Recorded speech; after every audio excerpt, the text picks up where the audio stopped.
Shawn Porter in the house taking pictures. The Porterway podcast. He's pretty good, champ. This kid's pretty good right here. Yeah? I'm telling you. You look like a fighter, man. Yeah. This guy got it. I still don't get it. Oh. Okay. I had no clue. Did they know at school? Nah. Nobody ever knew at school. You got the bling on. You know that's something. Yeah. Nobody ever knew when I boxed either. Good luck, all right? Thank you. Yeah, it's not bad. What's up, Shawn? How you You doing? brought the guns out on you, Shawn. As soon as you called him out on it, right? He was like, what you mean I'm not a fighter? She need to see Shawn, me. real quick, what do you think about Ryan's fight, the Curry fight? Great fight. Hopefully it's very, very competitive. When this fight was first announced way back, what was that, about a year ago, I was like, Yeah. this guy is gonna give Ryan some trouble. So You think so? we'll see what happens. The big news is you're commentating on the zone. You've already commentated every network in America.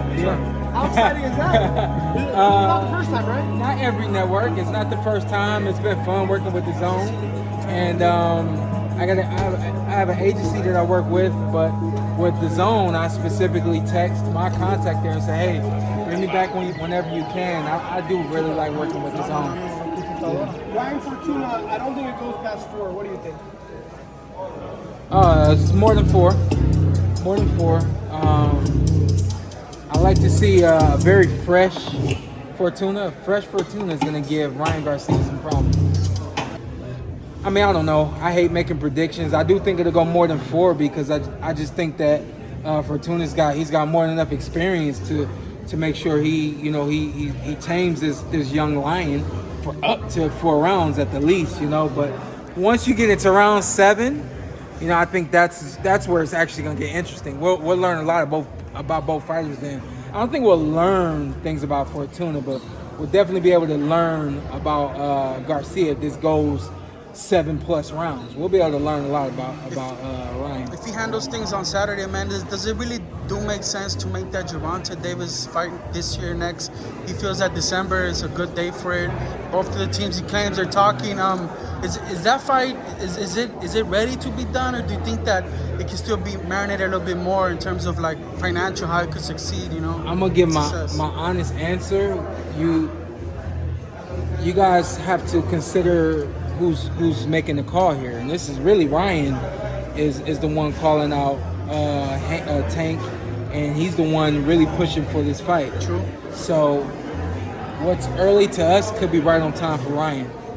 He has his game plan, and then we all have what we think he should do. Mm-hmm. So I always respect the fighter that have their game plan, know what they want to do, and then go after it. Shawn, rank the top 3 lightweights for you right now. Lord, I Tank is my number 1 guy. I would say Tank, Lomachenko, and then you say Haney, but I mean everybody else is right there. Tank, Loma, Haney.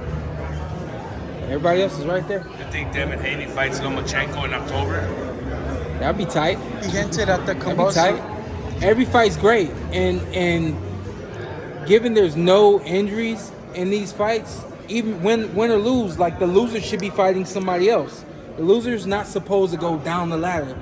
That should be gone, man. That's a part of boxing that shouldn't exist. You know what I mean? I remember when I was coming up, and there would be guys that were hoping I would lose so that I wouldn't eventually be in line to fight them. But they knew that if I lost, the business of boxing would handle itself, and they wouldn't have to say, I don't want to fight Shawn, or I'd rather fight this guy or that guy, So I think that is a part of boxing that should not exist.